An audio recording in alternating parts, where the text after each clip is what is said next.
24절에서 27절까지 말씀입니다. 마태복음 7장 24절에서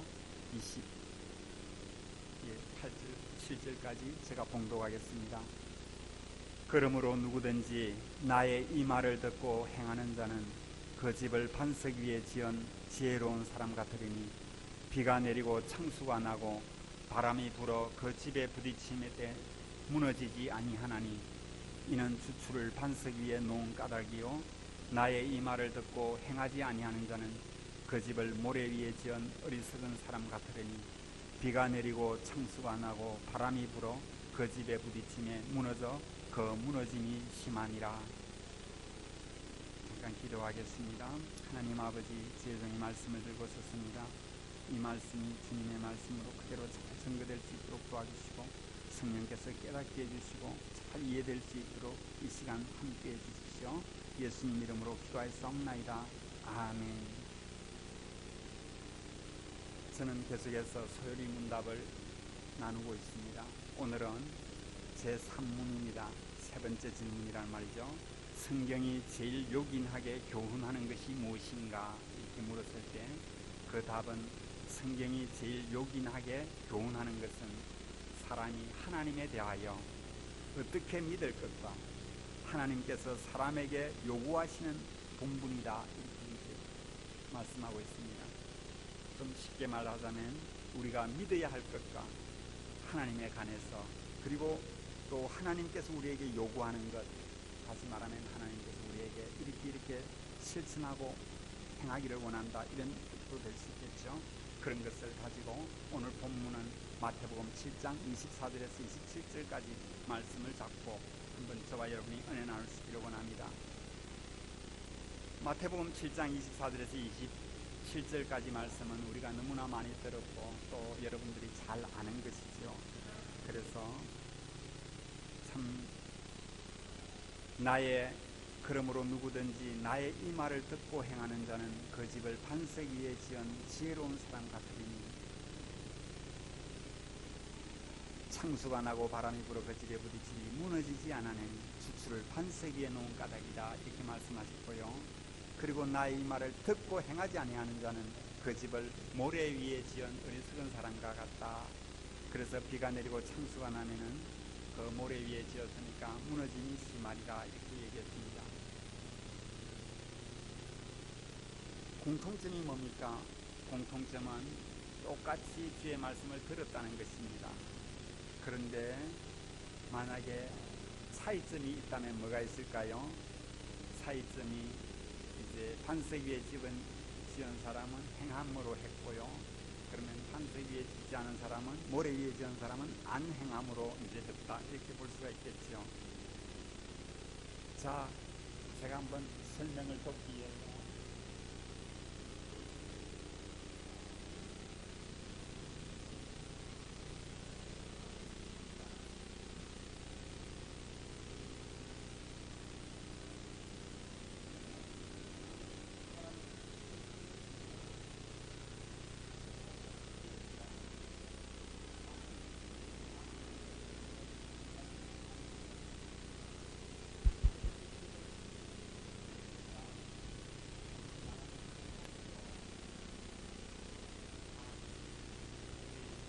두 집이 이렇게 있습니다.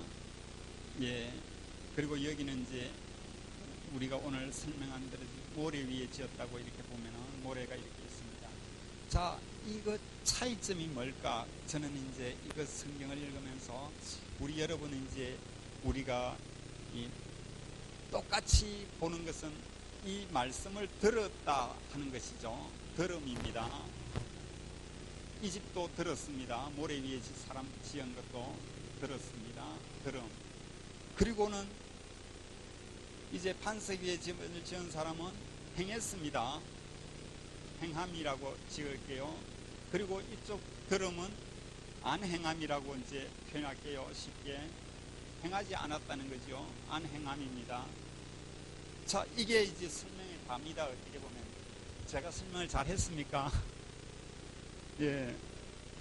이렇게 되면 행함이고 반석 위에는 들음이고 저거는 이제 안 행함이고 들음이다. 들었지만 안 행했다 이런 말이겠죠. 자, 여기서 이제 우리의 상식과 좀 다르다는 것이죠. 만약에 이렇게 한다면은 우리가 보통대로 받았던 말씀, 우리가 그냥 보편적으로 느끼고 지나가는 게 이런 것 아니겠습니까? 그러므로 행해라, 듣지만 말고 행해라, 이것이 이제 주제였겠죠. 근데 오늘은 이제 제가 좀 다른 각도로 아니면은 성경적인 입장에서 저와 여러분 한번 교통해 보기를 바랍니다. 그것이 뭔가 하니까, 자, 여기 24절을 보십시오. 24절. 그러므로 누구든지 나의 이 말을 듣고 행하는 자는 그 집을 반석 위에 지은 지혜로운 사람 같으리니, 이렇게 했습니다. 나의 이 말을 듣고 행하는 자는 그 집을 반석 위에 지은 지혜로운 사람 같다. 그러면은 듣고 행했으니까 지혜로운 집이다, 그죠? 그리고 이제 그 다음에는 저쪽에 안 행하고 들었지만 안 행한 것은 저 어리석은 집입니다. 근데 이게, 자, 이제 그러면은 우리가 집을 지을 때는 어디부터 합니까? 기초공사부터 하지 않습니까? 기초공사부터, 위에 지붕부터 우리가 그리는 게 아니라 기초를 쌓을 때의 행함부터 시작된다는 거죠. 자, 그러면 행함으로 먼저 열심히 행하고 듣는 거죠. 집은 더 위에 올리려면 기초공사를 튼튼해야 되고, 이거는 모래 위에 짓는 거는 안 행하고 듣는 겁니다. 순서를 거꾸로 이제 뒤집었다는 표현인데, 행하고 듣는 것과 또 안 행하고 듣는 것, 이런 식으로 표현하면은 이 말이 안 되는 거죠. 앞에 이 주님이 하신 말씀이. 그렇다면은 우리가 다시 한번 성경을 주의해서 봅시다. 자, 24절 제가 한번 읽어볼게요. 그러므로 누구든지 나의 이 말을 듣고, 자, 이것이 중요해요. 나의 이 말을 듣고, 나의 이 말을 듣고, 이 말이 뭡니까? 이 말이 중요한 거죠. 자, 이 말은 바로 그 위에 21절에 기록되어 있습니다. 21절 제가 한번 읽어볼게요. 나더러 주여 주여 하는 자마다 다 천국에 들어갈 것이 아니요 다만 하늘에 계신 내 아버지의 뜻대로 행하는 자라에 들어가리라. 다만 하늘에 계신 내 아버지의 뜻대로 행하는 자. 그러니까 여기는 결국은 뭐냐면 아버지의 뜻대로가 여기에 이제 기초공사라는 거죠. 아버지의 뜻대로가 기초공사고, 그 다음에 만약에 내가 이 말을 듣고 행하지 않는 사람은 그 다음에 이제 26절을 보십시오. 나의 이 말을 듣고 행하지 아니하는 자는, 나의 이 말이 무엇입니까? 나의 이 말은 결국은 그 위에 아버지의 뜻대로 행하는 것이랍니다. 아버지의 뜻이 더 행함보다 앞서는 거죠. 기초공사가 아버지의 뜻이라는 겁니다. 이해되시는 아멘 하세요. 뭔 말인가 하니까 아버지의 뜻이 기초공사라는 거죠. 행함이 기초공사가 아니라, 여기서 우리가 주의해야 되는, 이제 우리가 참 이렇게 해볼 것은, 그러면 아버지의 뜻대로 안 하면 뭐냐? 자기 마음대로 해버리는 거죠. 자기 마음대로 공사 짓는 겁니다. 막 모래 위에 쉽게 짓자 이렇게 하면서 내 생각대로 내 마음대로 하는 것이 아버지의 뜻대로 하는 것이 아니라 모래 위에 짓는 거라는 거죠. 그러니까 우리가 여기서 우리 스스로 아버지의 뜻대로 행하느냐 아니면은 내 임의대로 내 생각대로 행하느냐, 이제 이렇게 볼 수 있는 관점이 생깁니다. 자, 그렇다면은 행함의 어떤 그것이 기초공사가 아니라 아버지의 뜻이 기초공사겠죠. 그러면 일단은 이제 이거는 틀린 것 아니겠습니까? 걸음은 똑같습니다. 두 사람 다 집은 지었습니다. 그런데 안 행했다는 이 사람도, 모래 위에 지은 사람도 안 행한 것이 아니라 행했다는 것을 말하고 있는데, 어디서 보냐면은, 자, 22절에 이렇게 말하고 있네요. 그날에 많은 사람이 나더러 이르되 주여 주여 우리가 주의 이름으로 선지자 노릇하며 주의 이름으로 귀신을 쫓아내며 주의 이름으로 많은 권능을 행하지 아니하였나이까 하리니. 그러니까 이 사람들이 어떻습니까? 거짓 선지자지만은 주의 뜻 행했다고 이렇게 고백하지 않습니까? 집을 안 한 것이 아니죠. 행하지 않은 것이 아니라 행했다는 겁니다. 뭔가. 그러나 주님이 판단할 때는 23절입니다. 같이 한번 읽어봅시다. 23절 시작. 그때에 내가 그들에게 밝히 말하되 내가 너희를 도무지 알지 못하니 불법을 행하는 자들아 내게서 떠나가라 하리라. 불법이라는 거죠. 무엇이 불법입니까?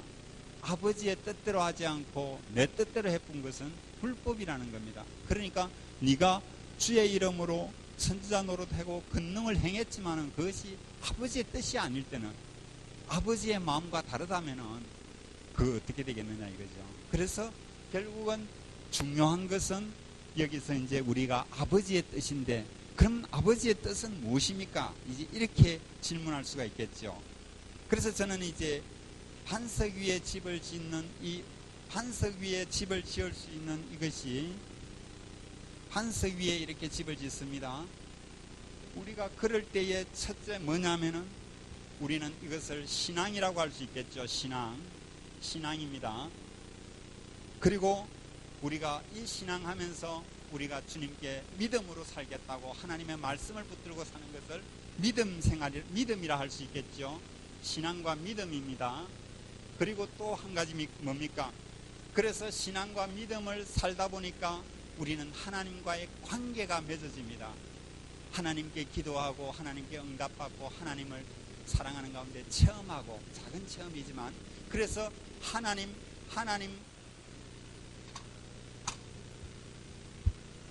하나님과의 관계가 형성됩니다. 관계가 있다는 거죠, 하나님과. 그러면은 이런 것이 뭡니까? 신앙생활 잘하고 믿음으로 살면서 하나님과 관계가 있는 이것은 다시 말하면 천국과 같은 거죠. 하나님 나라입니다.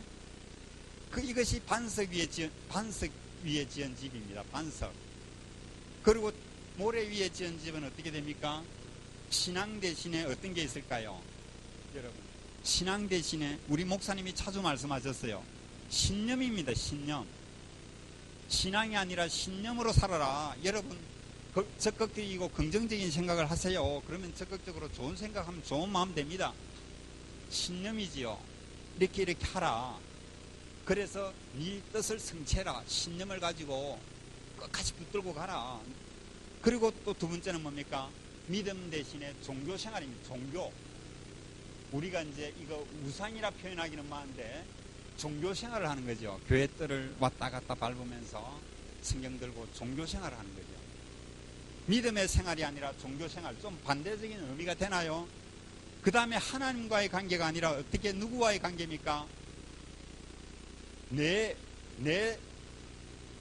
목적 성취라고 할까요? 내 중심, 내 자아 중심의 신앙생활입니다.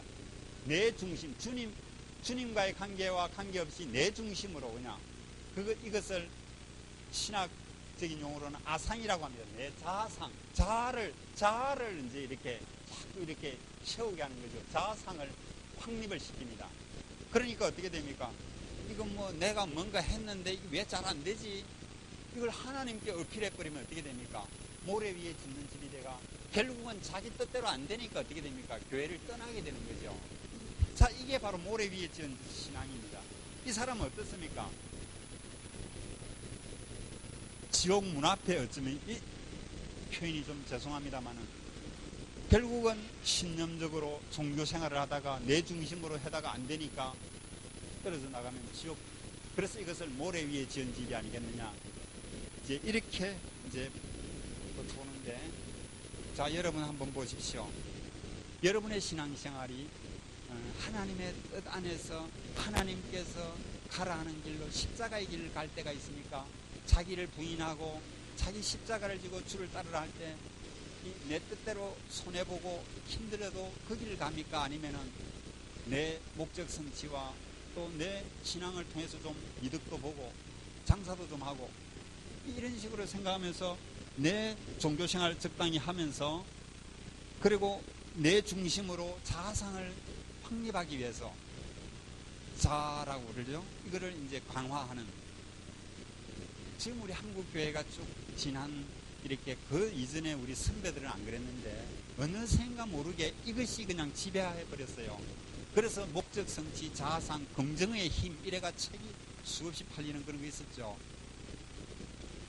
이것은 신념이지 신앙이 아닙니다. 우리 그래서 이런 신념 신앙과 신념의 이 관계성 속에서 우리가 하나님과 올바른 관계를 맺는 것. 그래서 하나님이 언제나 환경이 요동치고 비바람이 쳐도 나는 변함없이 하나님 뜻을 쫓아서 살리라, 하나님 신앙을 버리지 않으리라 하고 잘 참석하는 분은 반석 위에 짓고 있는 것이죠. 저는 우리 아름다운 교회 모든 성도들이 다 반석 위에 지은 것으로 압니다. 혹시 한두 명이 이렇게 안 지었을까봐 그런지 이렇게 말한 거죠. 여러분들은 환난도 많이 겪었잖아요. 비바람도 많이 만났잖아요. 눈보라도 쳤잖아요. 그래서 그 가운데 안 떨어졌잖아요. 그것만 해도 하나님께서 붙드시고 여러분과 관계성을 맺어주시고 오늘까지 이끌어 주신 것이니까 할렐루야. 그래서 우리는 반석 위에 서 있는 것입니다. 그래서 지금은 현재 반석에 집을 안 짓고 밖에 있는 사람들을 향해서 그들을 이제 우리 반석에 세울 수 있도록 이렇게 이끌어야 되겠죠.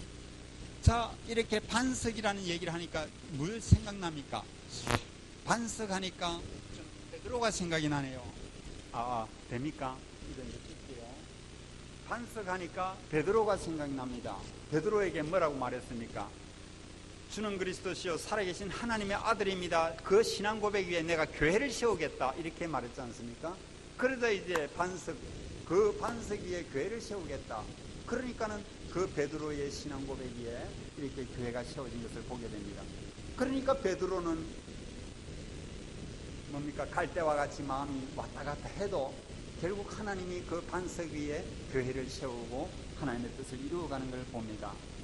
그런데 우리가 여기에서 자기 능력대로 살려고 그래서 이제 산 사람을 있지요.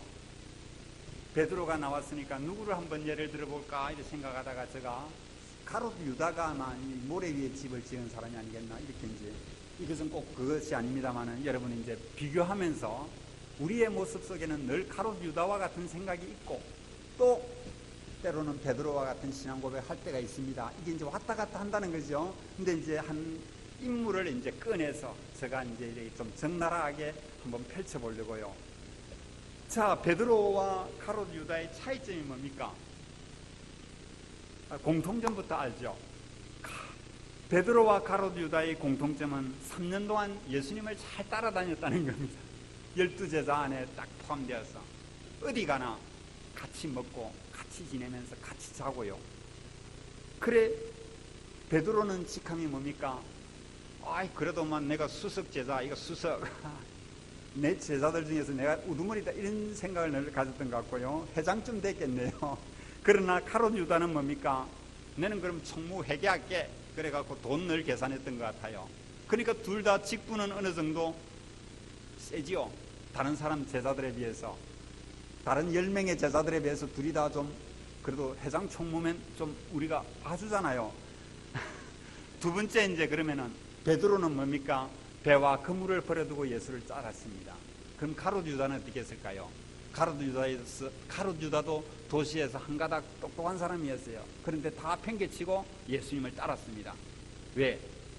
뭔가 뜻을 성취할 것 같고, 뜻이 성취되면은 그때도 나도 한 자리에 앉을 것 같으니까 가롯 유다의 야심이 이제 작용을 했지요. 그래서 예수님을 따랐습니다. 자, 베드로는 그물과 배를 다 버려두고 그냥 예수님을 따랐고요.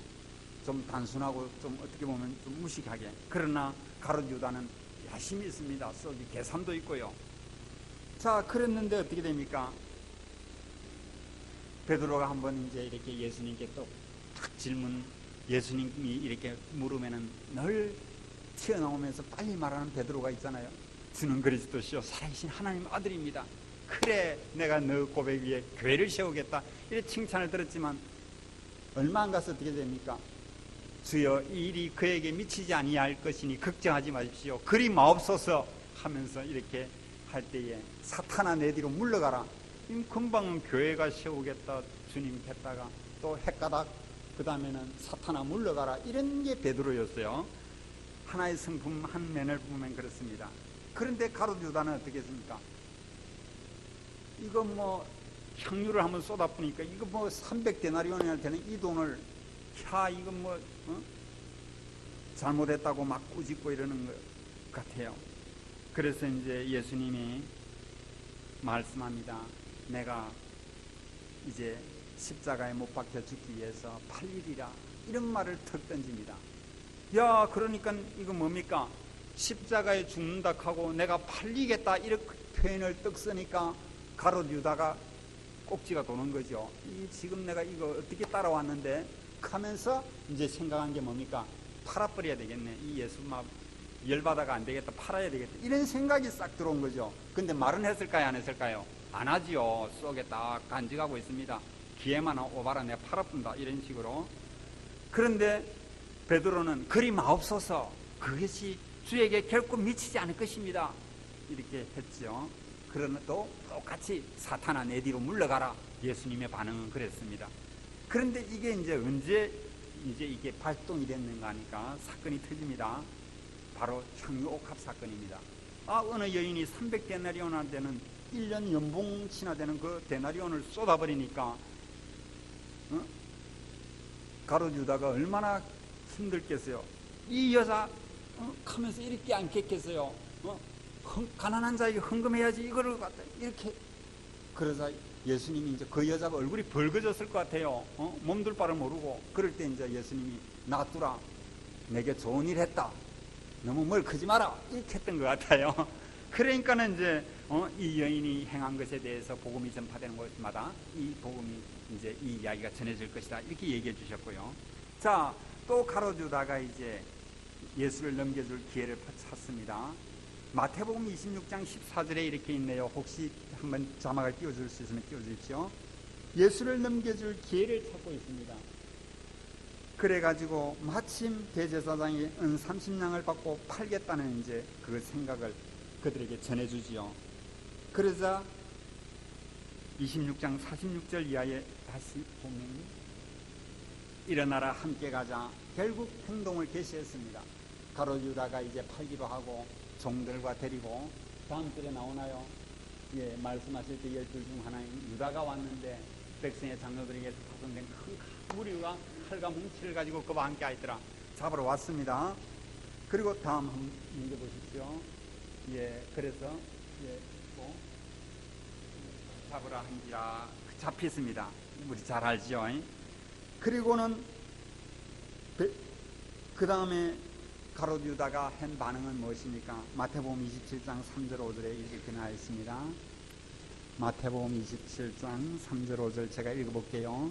그때에 예수를 판 유다가 그의 정죄됨을 보고 스스로 뉘우쳐 그 은 30을 대제사장들과 장로들에게 도로 갖다 주며 이르되 내가 무지한 피를 팔고 죄를 범하였도다 하니 그들이 이르되 그것이 우리에게 무슨 상관이냐 네가 당하라 하거늘 유다가 은을 성소에 던져넣고 물러가서 스스로 묵며 죽은지라 했습니다. 결론은 모래 위에 지은 집인데 가롯 유다는 스스로 묵며 죽어버렸습니다. 다 아는 일이죠. 왜 그렇습니까? 자기 안에 있는 야심이 주님의 생각과 다르니까. 자기 안의 야심이 주님의 생각과 일치되고 맞았더라면 가롯 유다가 아주 잘 한마디로 대표됐겠지요. 그러나 그렇지 않고 주님은 십자가를 지어야 되고 팔리리라 하니까 파는 그 팔린다 그러니까 은 30냥 받고 팔아버리자 말대로만 이렇게 행했는데 결국 가롯 유다는 목매어 죽었습니다. 모래 위에 집을 지었죠. 자, 그러면 베드로는 반석에 위에 집을 지은 베드로는 어떻습니까? 마태복음 26장 51절에 보게 되니까 예수와 함께 있던 자 중에 하나가 손을 펴 칼을 빼어 대제사장의 종을 쳐 그 귀를 떨어뜨리니 다 아는 얘기죠. 말고의 귀가 떨어진 것입니다. 왜 예수를 잡아러 왔으니까 베드로가 칼로 내리치고 그 장면입니다. 그리고는 예수님이 베드로는 어떤 반응을 보였습니까? 26장 72절부터 제가 한번 읽어볼게요. 베드로가 맹시하고 또 부인하여 이르되 나는 그 사람을 알지 못하노라 하더라. 조금 후에 곁에 있는 사람들이 나와 베드로에게 이르되 너도 진실로 그 도당이라 내 말소리가 너를 포명한다 하거늘 그가 저주하여 맹시하며 이르되 나는 그 사람을 알지 못하노라 하니 곧 닭이 울더라. 이에 베드로가 예수의 말씀에 닭 울기 전에 내가 3번 나를 부인하리라 하심이 생각나서 밖에 나가서 심히 통곡하니라. 베드로도 가롯 유다와 별반 다를 바 없지요. 50보 100보죠. 모른다고 했고 저주하면서 나 모르겠다 한 게 베드로였어요. 그런데 베드로는 통곡하고 심히 통곡했는데 그 다음에 회개는 그 다음 부활하시고 예수님께서 그 기베라 호수에 다시 나타나셔서 네가 나를 사랑하느냐 그렇게 하시면서 회복시켜 주셔서 다시 한번 수제자의 자리에 앉지요. 회복시키시는 하나님, 우리가 죄를 지었어도 우리가 죄를 범하였어도 하나님 앞에 주님 나의 연약함을 불쌍히 여기십시오. 내 모습 이대로 주님 앞에 왔으니 용서해 주십시오 하면 우리 주님이 받아주실 줄 믿습니다. 그리고 다시 세워줄 줄 믿습니다. 그러기에 우리는 힘이 나는 거지요.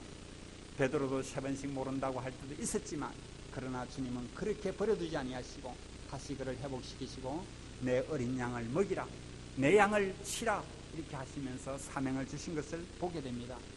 그러므로 우리가 가롯 유다와 베드로를 비교해 보면서 나는 반석이신 베드로와 같은 삶을 사는가 아니면은 모래 위에 집을 짓는 가롯 유다와 같이 이렇게 사느냐, 이것이 이제 우리에게 숙제인 것이죠.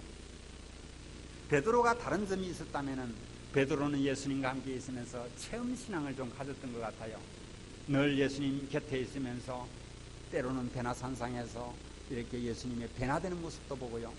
또 예수님 앞에서 신앙 고백도 잘하고요. 그리고 좀 실수가 많고 우징거릴 때도 있었지만은 또 바른 소리 해가지고 칭찬 드릴 때도 있고요. 이것이 뭡니까? 관계라는 것이죠. 예수님과 베드로는 그래도 관계가 있었습니다. 서로 관계가 있었다는 거지요. 그러나 가롯 유다는 예수님과의 관계가 있었다 이 표현이 별로 나오지가 않는군요. 어떻게 보니까 나중에 내 그릇에 손을 넣는 그가 나를 팔리라 할 때 그때 가롯 유다가 한번 손 넣어가지고 떡 한 개 빼먹은 거 그런 기록이나 있고, 그리고 그 가롯 유다가 팔려고 밖에 나가니 밤이더라 하고 별로 가롯 유다와 예수님과는 이런 관계성이 없었던 것 같습니다. 중요한 것은 우리가 신앙생활을 하면서 주님과 우리와의 사이에 관계가 있는가, 주님과 나 사이에 서먹한가, 주님과 나 사이에 뭔가 필이 있는가, 이게 찡하게. 그런데 우리는 이 세상이 지금 너무나 혼돈되다 보니까 순간순간마다 주님을 잃어버릴 때가 있고 뭐 관계가 없는 것 같이 또 생활할 때가 있다는 것이죠. 더워서 일을 하다 보면 고마마 이렇게 될 때가 너무나 많은데, 그런데 주님은 우리에게 말씀합니다. 네가 나와 사귐이 있고 사귀는 가운데 혹 잘못한 게 있으면은 또 자백하면은 내가 용서하겠고, 그리고 또 우리 같이 누리면서 행복하게 살자. 그래서 이 땅에 사는 날 동안 내가 너와 함께 하겠다. 주 안에서 늘 성령이 교통하고 그 누림을 누리면서 즐겁게 신앙생활 해라. 신앙생활은 고된 게 아니다. 룰랄라 즐겁게 예배에 가고 즐겁게 사는 것, 그 가운데에서 주님이 늘 나와 동행하며 나와 함께 하시니까 그것을 간증하며 사는 것, 그거 아니겠니? 다윗이 밧세바와의 범죄가 있었습니다. 그전에는 다윗이 그래도 하나님과 잘 교통했어요. 행복하게 늘 주님에게 묻고 그러면 주님이 대답하시고 그러면은 또 전쟁에 나가서 승리하고, 그래서 다윗은 참으로 훌륭한 장수요 또 하나님과의 교제를 잘하는 사람이었습니다. 그런데 밧세바와 범죄한 후에 어떻게 됐습니까? 그는 이렇게 고백합니다. 주의 성신을 내게서 거두지 마소서. 주님, 나를 주 앞에서 쫓아내지 마십시오.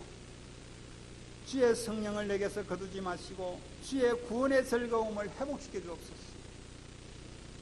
구원의 즐거움을 회복시켜 주옵소서. 여러분 어떤 때 왜 구원의 즐거움은 온데간데 없고 무거운 짐만 혹시 있을 때가 없나요? 구원의 즐거움을 회복시켜 주옵소서. 왜? 내 마음이 지금 뭔가 딴 데 쏠리고 내 마음이 주님께 향한 순수한 것이 아니라 뭔가 안에 이상하게 들어와 가지고 내 마음을 괴롭게 하니 오수여. 그런 찬송가도 있죠. 베드로처럼 바울처럼 그렇게 살 수는 없을까? 욕심도 없이 어두운 세상 비치며 이 땅에 빛과 소금 되어 이렇게 살고 싶은데, 그런데 그 안에 뭐가 있다고요? 내 못난 자아가, 나의 욕심이. 그래서 늘 그것을 늘 짓눌러 오니 오주여 나를 도와주소서. 이렇게 찬양이 복음성에 있지 않습니까? 주님께서 우리에게 구원의 즐거움을 회복시키기 위해서 때로는 우리 안에 있는 찌꺼기 같은 여러 가지 잡생각들이 들어오고, 또 세상 가운데 우리가 보이는 것이 세상 아니겠어요? 영적인 것은 잘 안 보이고 세상적인 것이 보이는데 비교하게 되기도 하고요. 그래서 내가 또 이렇게 다운되기도 하는데, 구원의 즐거움을 회복시키시고 자원하는 심령을 주십시오. 억지가 아니라 자원하는 심령으로 봉사하고 자원하는 심령으로 일하게 하시고 즐겁게 일하게 도와주십시오. 이런 이제 다윗의 기도를 보게 됩니다.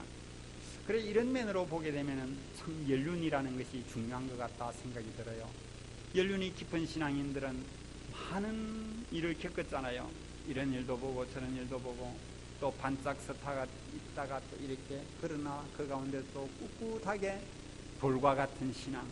그래서 반석 위에 집을 지은 사람은 그렇게 많이 흔들리지 않지요. 뭐 안 흔들리는 건 아닙니다. 교회가 어려우면 흔들리지요. 그러나 굳건한 반석 위에 서서 오늘을 지켜오신 여러분들에게 그렇게 주님의 그 은혜가 아니겠나 생각됩니다. 그래서 여러분들 참으로 감사하고, 제가 아름다운 게 지체된 것들 감사하고, 또 우리 사실 담임 목사님, 귀한 목사님도 주셔서 말씀을 바른 말 할 수 있도록, 제가 만약에 여기서 오늘 같은 설교를 하게 된다는 게 쉬운 일이겠습니까?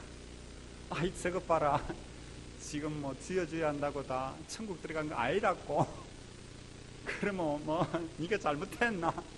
당장 힘들겠죠. 그러나 우리 목사님도 몸부림치면서 하나님 앞에 기도하고, 주님, 나에게 구원의 즐거움을 회복시켜 주십시오.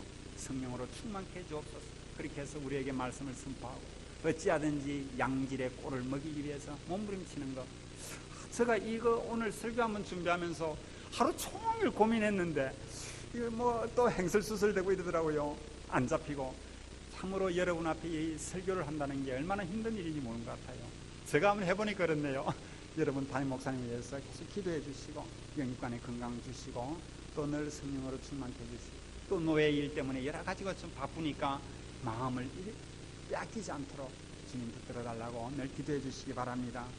그래서 우리는 중요한 것은 뭐냐면은, 잠시 끓는 냄비처럼 팔팔 끓는 그런 신앙이 아니라 돌 같은 신앙.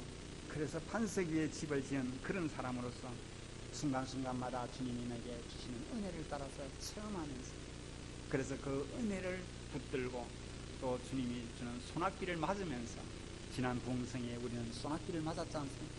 잘 기억하고 또 어려울 때마다 그것을 다시 되뇌이면서 하나님께서 우리에게 주신 그 은혜를 늘 이렇게 누릴 수 있기를 축원합니다. 그래서 내 아버지의 뜻대로 행하는 자라야 반석 위에 집을 지은 것이랍니다. 기초가 뭐냐고요? 내 아버지의 뜻이라는 겁니다. 내 아버지의 뜻이 아닌 자기의 생각과 자기의 뜻, 자기의 마음을 가지고 신앙에 엎어서 하나님 이렇게 해주십시오, 이 사업 이렇게 돼야 됩니다 하면서 이렇게 골기하듯이 한다면은 하나님이 좀 곤란하지 않을까요? 너가 지금 모래 위에 집을 지으려고 한다. 반석 위에 집을 지어라. 반석은 아버지의 뜻대로 하옵소서. 그래서 혹 사업이 어려울 수도 있고 병이 날 수도 있고 고난이 올 수도 있다. 그러나 너가 아버지의 뜻 안에 있다면 너는 축복된 자다. 왜냐하면 아버지께서 회복시키시고 또 이끌어 주실 것을 믿기 때문이에요. 그래서 반석 위에 집을 짓자, 이것입니다. 오늘 제가 본문 말씀을 제가 하면서 여러분들과 함께 이제 성경이 제일 요긴하게 교훈하는 것이 무엇인가, 소요리 문답 오늘 질문이었어요. 그걸 놓고 이제 계속 기도하면서 오늘 이렇게 설교를 한번 만들어 봤습니다. 성경이 제일 요긴하게 교훈하는 것이 무엇인가? 답은 성경이 제일 같이 혹시 나옵니까? 한번 띄워주실래요? 오늘 중요한 것은 이것이거든요. 자, 시작. 성경이 제일 요긴하게 교훈하는 것은 사람이 하나님에 대하여 어떻게 믿을 것과 하나님께서 사람에게 요구하시는 본분이다. 예, 어떻게 믿을 것과 하나님께서 사람에게 요구하시는 본분이다.